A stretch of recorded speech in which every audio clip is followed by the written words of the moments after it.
Selamat datang di dunia yang tak terlihat. Di balik suara sunyi ada rahasia yang belum terungkap.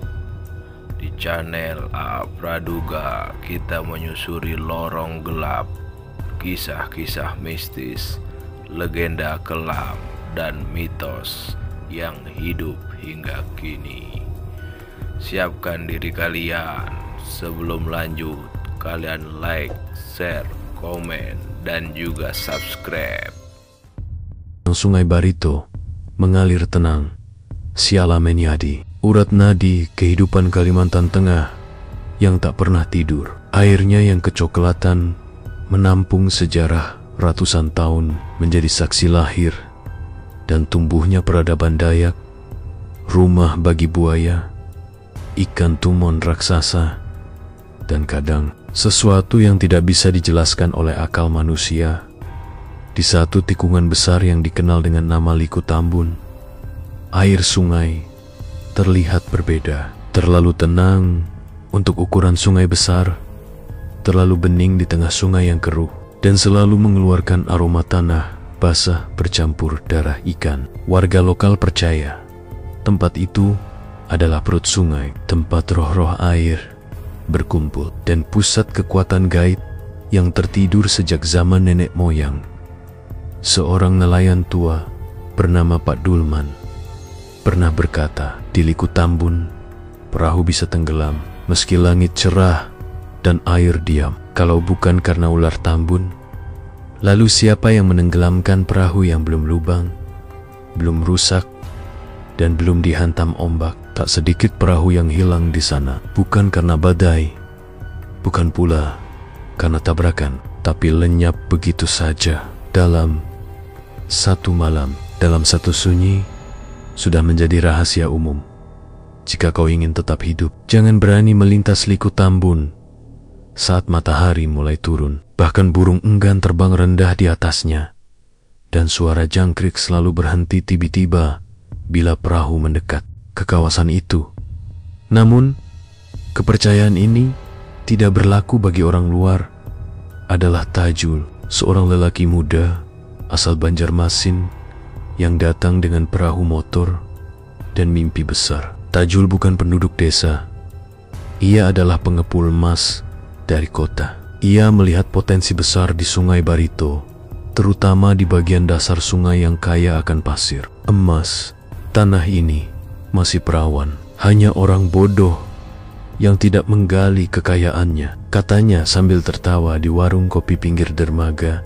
Orang-orang tua di kampung desa Basaranghulu menatapnya dengan pandangan kaku, beberapa geleng kepala. Namun tak ada yang berani mengusirnya, sebab ia datang dengan uang, alat berat, dan mulut yang cepat berbicara. Tetua adat, Palembu Surah, bahkan sudah memperingatkan secara langsung. Liku Tambun bukan tempat untuk dikeruk, bukan tanah biasa.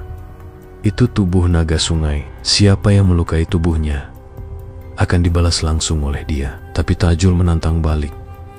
Kalau benar ada ular, biar dia datang sendiri. Saya mau lihat makhluk itu. Jangan cuma jual cerita untuk menakut-nakuti orang. Maka pada hari Jumat, ketika langit mendung dan air sungai tidak seperti biasa, Tajul memerintahkan anak buahnya menurunkan alat keruk tepat di tengah Liku Tambun. Mesin menyala, pasir diangkat dari dasar, dan air mendidih pelan seperti sidang menyembunyikan kemarahan. Beberapa warga menonton dari jauh. Pak Dulman menggigit bibir, matanya berkaca-kaca. Anak ini sudah membuka pintu yang seharusnya tak dibuka. Malam pun turun cepat. Angin dari sungai berubah dingin. Asap dari dapur, warga tidak naik ke atas, tapi berputar di tanah. Bau anus yang menyengat merayap di udara. Dan dari tengah sungai muncul suara aneh. Dari kedalaman, seperti desisan panjang yang tertahan. Anak-anak desa menangis tanpa sebab. Anjing menggonggong ke arah sungai, lalu melolong dan diam seketika. Jam 10 malam, suara dentuman terdengar. Perahu milik Tajul naga emas mendadak bergetar hebat. Warga yang tinggal di rumah rakit melihat cahaya samar dari arah Liku Tambun. Bukan cahaya api, tapi seperti mata yang menyala di permukaan air. Lalu, ledakan air memancar ke atas, seperti ada sesuatu yang muncul dari kedalaman sungai. Esok paginya, kabar buruk menyebar. Perahu naga emas ditemukan terbalik, robek, dan penuh lendir seperti diserang binatang laut. Tapi anehnya, tidak ada bekas darah, tidak ada jenazah, hanya topi kulit tajul yang mengambang perlahan di pinggir dermaga, hanyut ke arah desa. Mesin keruk hilang, alat-alat berat tenggelam, dan orang-orang yang bersama Tajul, Len, yap, seolah disedot oleh kekuatan yang tidak bisa dilihat mata. Warga berkerumun. Pak Lembu Sura datang dengan wajah muram, menggenggam seikat daun kalakai dan kendi kecil berisi air sungai dari 7 muara. Ia berdiri di dermaga menghadap Liku Tambun dan berseru, "Kita telah membangunkan ular lama dan darah yang pertama sudah diambil. Ini belum selesai." Langit yang sebelumnya cerah mendadak gelap. Petir menyambar jauh di hulu.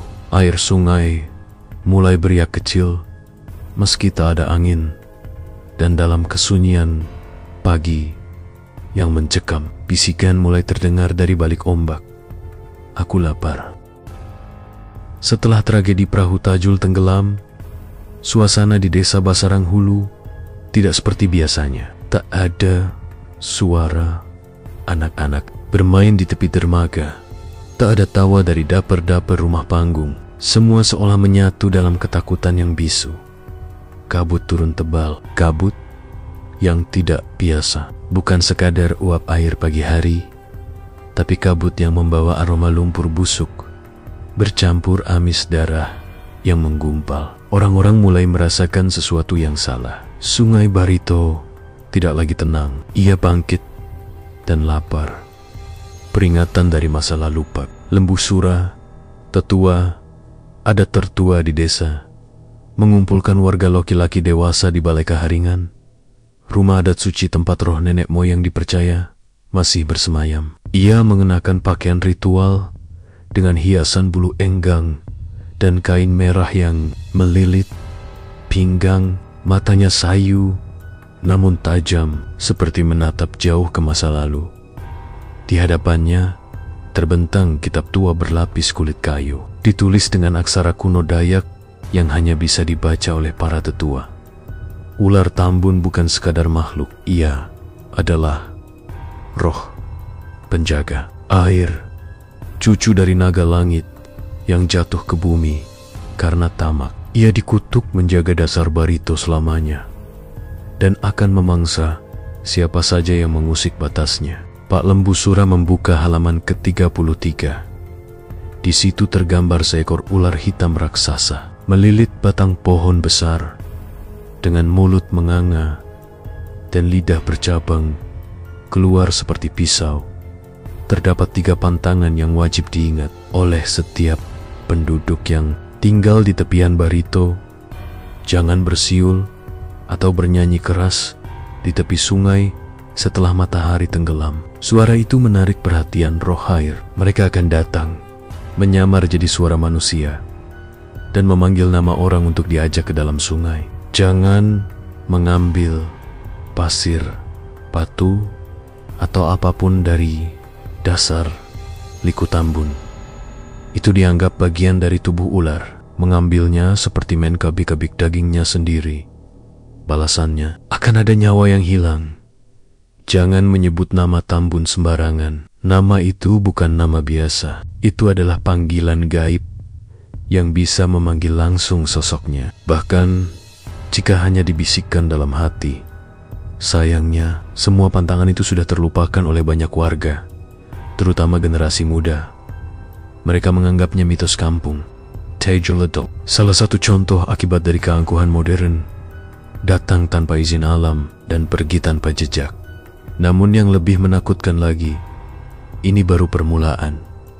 Mimpi aneh sang pawang malam berikutnya, Pak Jenar, seorang mantan pawang sungai yang telah lama menyepi, bangun dengan tubuh basah kuyup. Padahal ia tidur di ranjang kering dan tidak ada hujan semalaman.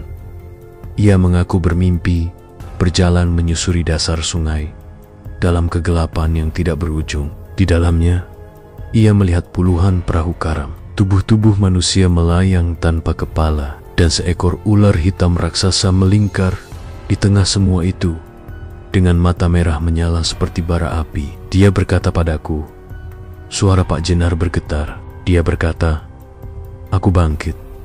Sungai ini milikku. Aku ingin darah. Aku ingin mereka kembali ke dasar. Wajah Pak Jenar tampak tua, 10 tahun lebih. Tangannya gemetar saat meraba kening ketika ia menunjukkan lengannya. Tampak jelas bekas sisik seperti terbakar, membentuk pola ular yang melilit dari pergelangan ke siku.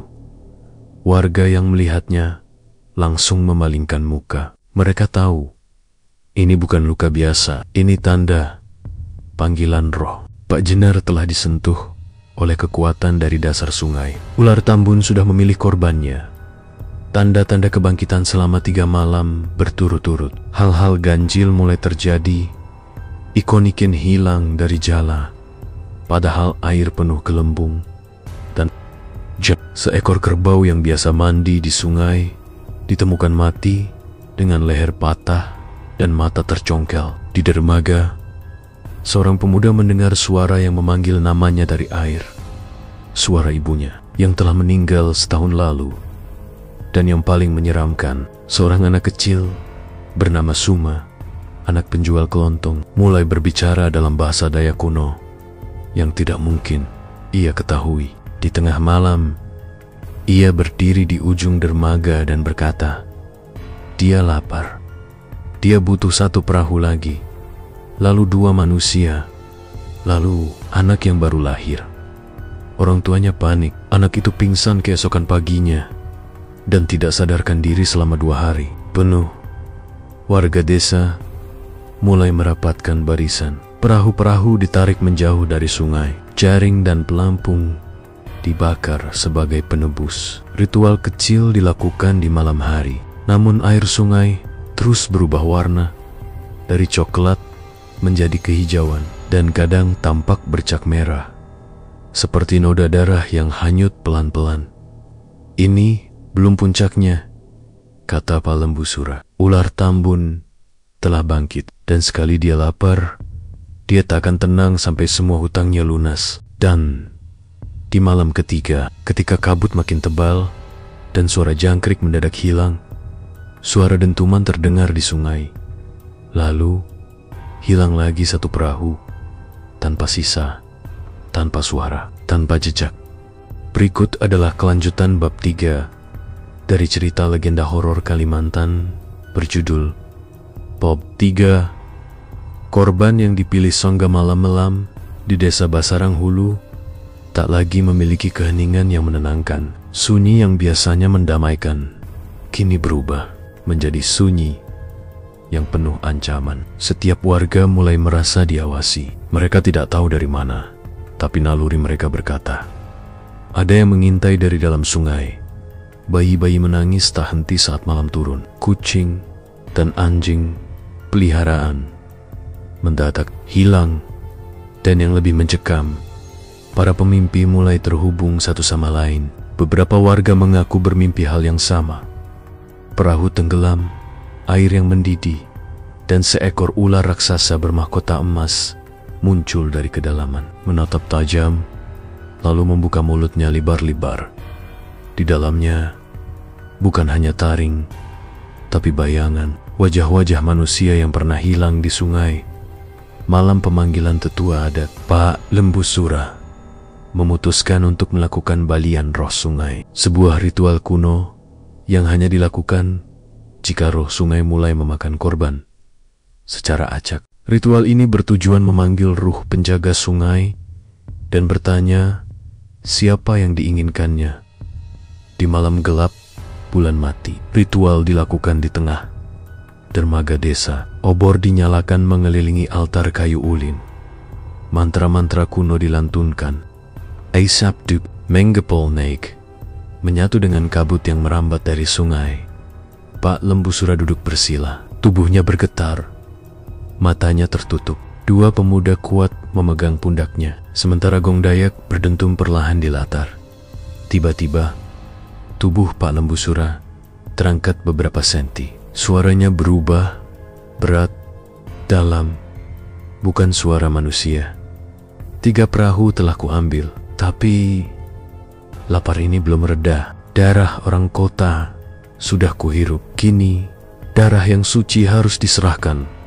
Semua yang hadir merinding. Suara itu bukan suara Pak Lembusura, tapi mereka tahu itulah suara dari dalam sungai. Anak itu, anak cucu pawang yang mata jiwanya bersih. Ia pembuka gerbang dunia sungai. Mereka tahu siapa yang dimaksud. Nara, cucu dari Pak Jenar, seorang pawang sungai lama yang telah pensiun. Nara adalah anak kecil berusia 7 tahun, yatim piatu, dan diasuh oleh kakeknya sejak bayi. Tak ada yang sanggup berbicara. Semua terdiam, bahkan jangkrik pun tak berani menyahut. Setelah ritual selesai, tubuh Pak Lembusura roboh, seperti habis dirampas. Tapi ia sempat berbisik lirih pada Pak Jenar.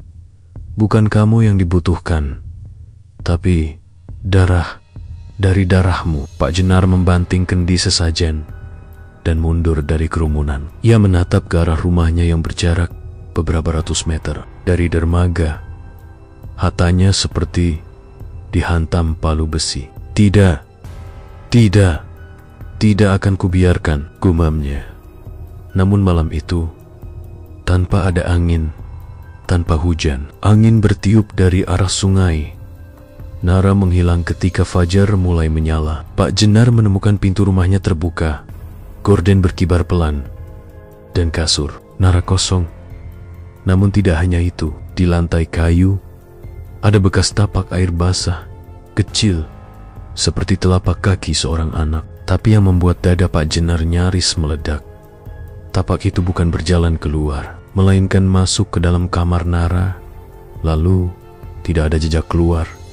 Ia segera berlari ke dermaga. Di sana hanya ditemukan sepasang sandal kecil milik Nara, basah dan tergeletak miring, serta seutas boneka kayu buatan Pak Jenar yang kini terbelah dua, seperti dicabik. Desa pun gempar, orang-orang berkumpul. Sebagian menyalahkan keputusan membuka kembali kerukan sungai. Sebagian lain menyesali tidak melakukan ritual penolak bala lebih awal. Namun satu hal jelas, sungai telah memilih korbannya, dan korban itu telah diambil. Pertanda dari sungai hari itu, langit tak pernah cerah, mendung, bergantung di atas desa, seolah ada tangan besar yang menutup matahari. Burung enggang yang biasa melintas dari hutan tidak terlihat sama sekali. Air sungai berwarna kehijauan gelap, dan sesekali gelembung besar muncul ke permukaan, meletup disertai bau anyir. Pak Jenar yang nyaris gila karena kehilangan Nara memutuskan nekat. Ia mengambil mandau pusaka milik leluhurnya yang selama ini tergantung di dinding altar rumah.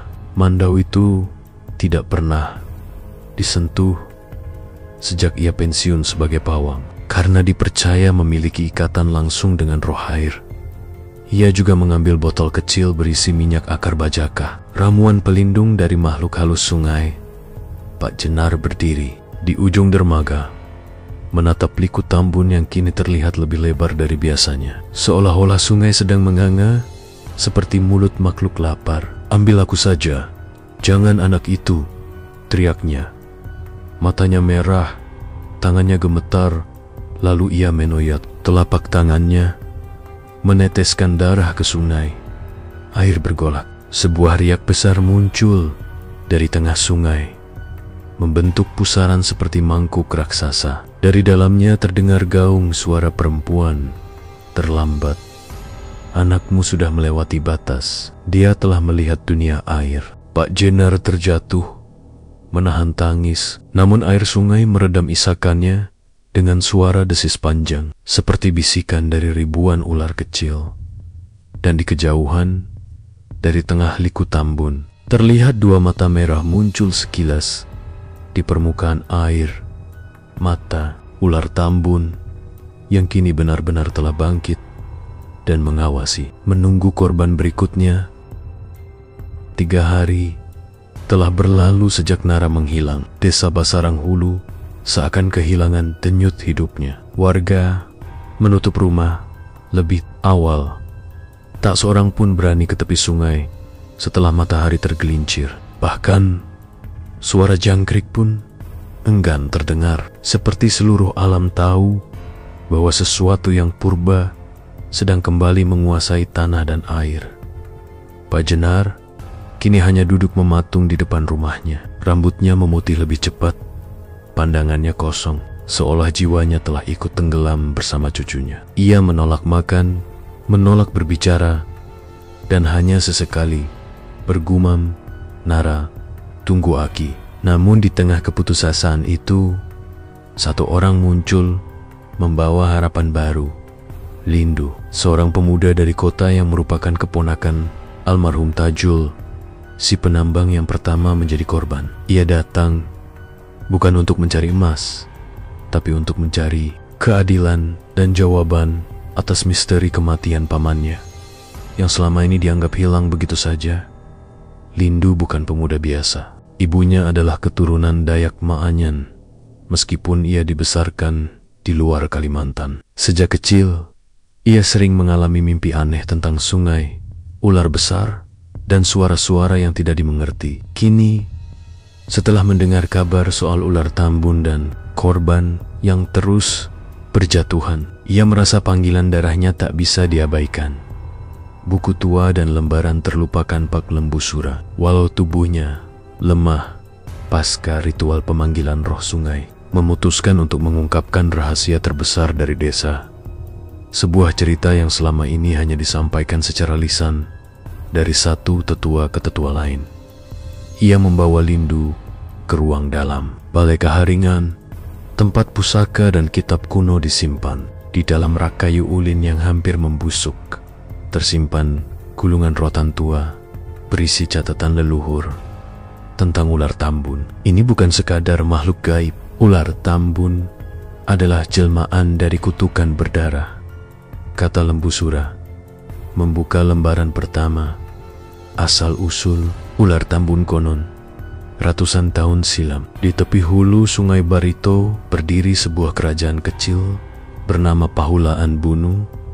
Rajanya bijaksana dan rakyat hidup damai bersama alam. Namun, anak perempuan sang raja, Putri Kumayut, jatuh cinta pada seorang tabib muda yang berasal dari luar negeri, seorang penyembuh yang membawa obat-obatan, tapi juga ilmu sihir dari tanah jauh. Putri Kumayun hamil sebelum dinikahkan. Raja murka dan menghukum tabib itu dengan ditenggelamkan hidup-hidup ke dasar Sungai Barito, di tempat yang kini dikenal sebagai Liku Tambun. Namun sebelum tenggelam, sang tabib melafalkan kutukan, "Air ini akan menjadi jalanku. Aku akan menunggu di bawah. Bila darah bangsawan kembali mengalir di tepi sungai ini, aku akan bangkit dan mengambilnya." Mayatnya tidak pernah ditemukan. Setelah itu, anak dari Putri Kumayun lahir, seekor ular hitam besar yang langsung menyelinap ke sungai dan menghilang. Raja meninggal dalam kegilaan. Putri Kumayun menghilang. Konon, hidup menyepi di gua yang tersembunyi di bawah dasar sungai. Sejak saat itu, keturunan mereka disebut sebagai darah Tambun dan selalu dibayangi oleh kemunculan roh ular penjaga sungai. Kita tidak tahu siapa keturunannya sampai sekarang, kata Pak Lembu Sura lirih. Lindu merasa darahnya mengalir lebih cepat. Ia sadar mimpi-mimpi yang selama ini menghantuinya bukan sekadar bunga tidur. Ia telah melihat sosok ular itu sejak kecil. Ia telah mendengar suara air yang memanggil. Bahkan Ia memiliki bekas tanda sisik di punggungnya yang dulu dianggap lahir bawaan. Kau mungkin darah itu, darah yang diminta sungai, kata Pak Lembu Sura. Perjalanan ke dunia sungai untuk menyelamatkan Nara. Lindu harus melakukan sesuatu yang tidak pernah dilakukan manusia biasa. Memasuki alam gaib di dalam sungai, tempat jiwa-jiwa tenggelam dan arwah perahu karam bersemayam. Hanya satu cara yang memungkinkan, menggunakan perahu ritual Bakayun, sebuah perahu kecil ukiran naga yang hanya bisa digunakan pada malam bulan mati. Perahu itu disimpan dalam gua kecil di ujung desa, dibalut daun ratan kering, dan dijaga oleh para penjaga adat.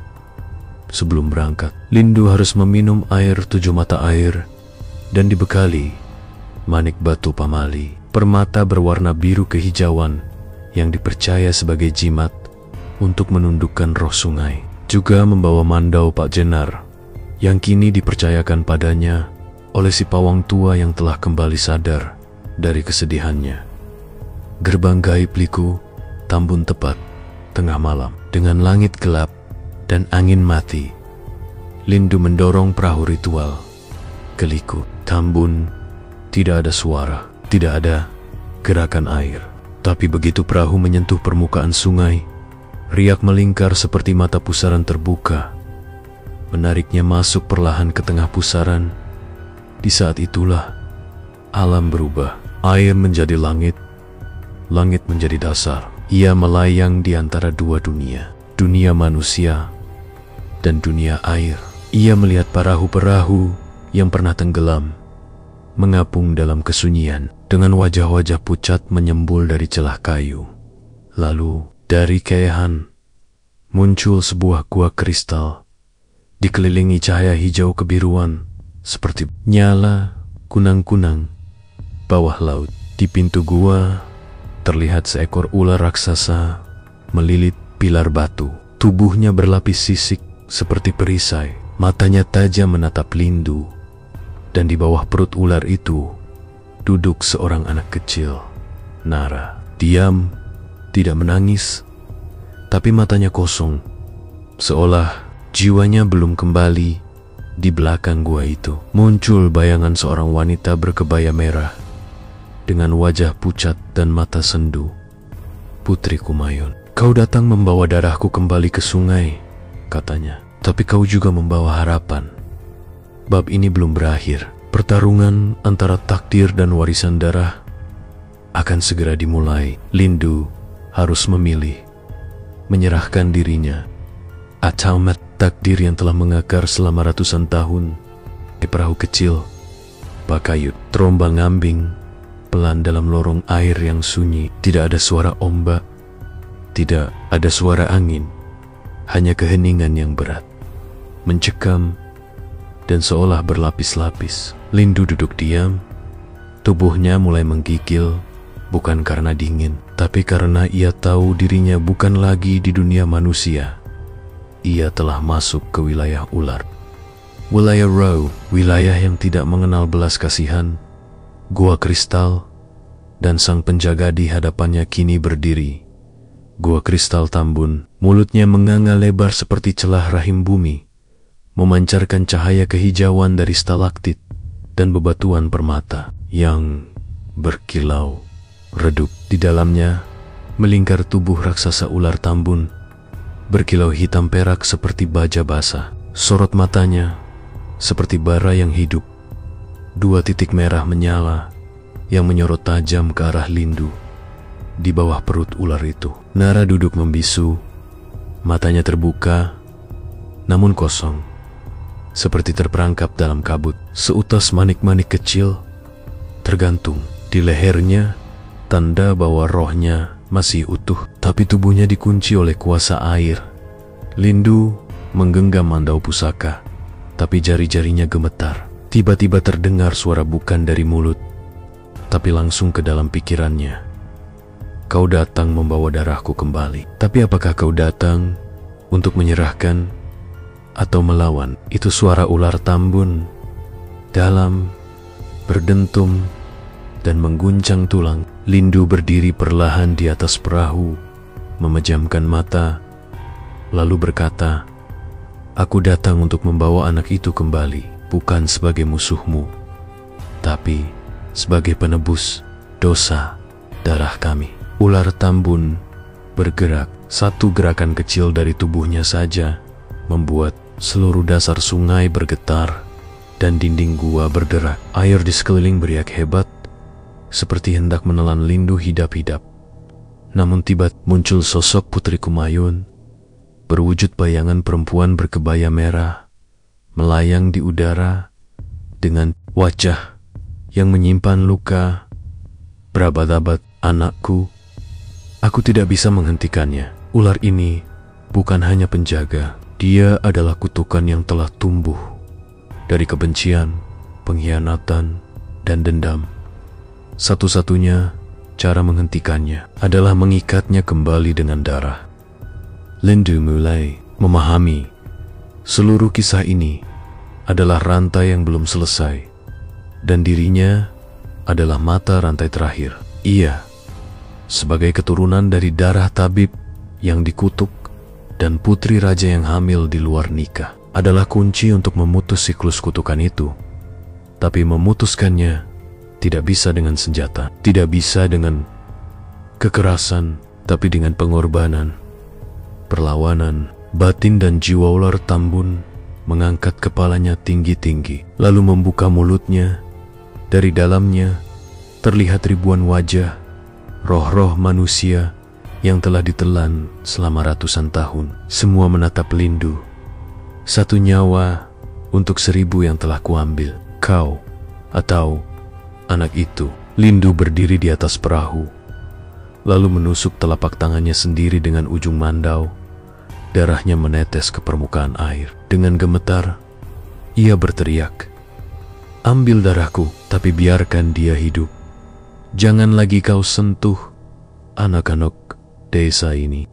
Biar sungai kembali tenang. Biarkan kutukan ini berakhir padaku. Tiba-tiba, air di sekelilingnya mendidih. Cahaya gua menjadi merah darah. Suara dentuman gaib terdengar, bukan dari luar, tapi dari dalam jiwa. Tubuh Lindu terangkat, melayang ke dalam pusaran energi yang membentuk simbol-simbol kuno di udara. Ular Tambun menggeliat keras. Tubuhnya berputar-putar, membentuk spiral besar. Dari matanya keluar 2 tetes air bening. Bukan air biasa, tapi air kehidupan.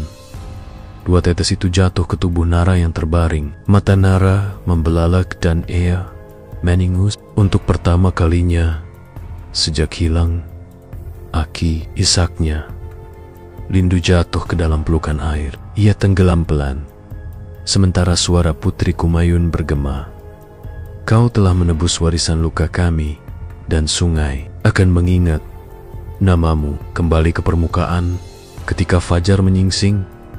Warga desa melihat keajaiban. Nara muncul sendiri di tepian. Dermaga basah kuyup namun selamat. Di tangannya tergenggam manik-manik biru kehijauan, jimat yang sebelumnya dibawa oleh Lindu. Pak Jenar memeluk cucunya sambil menangis histeris. Namun satu hal menghantui semua orang. Lindu tidak kembali.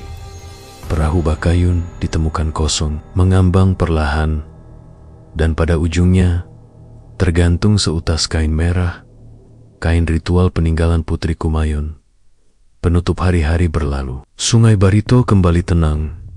Tak ada lagi riak aneh, tak ada korban. Bahkan ikan-ikan mulai muncul lebih banyak dari biasanya. Seolah alam berterima kasih, Pak Lembu Sura mengukuhkan sebuah batu besar di pinggir Liku Tambun sebagai tugu dengan ukiran berbentuk ular dan mata manusia. Di bawahnya tertulis, "Di sini darah terakhir menutup luka lama. Jangan pernah buka gerbangnya lagi. Nama Lindu Tambundan."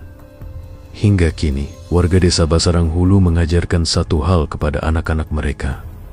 Sungai adalah rumah bagi yang tampak dan yang tak tampak. Jika kau ingin selamat, Jangan pernah bersiul di tepi liku Tambun, karena meski tidur, dia tetap mendengar.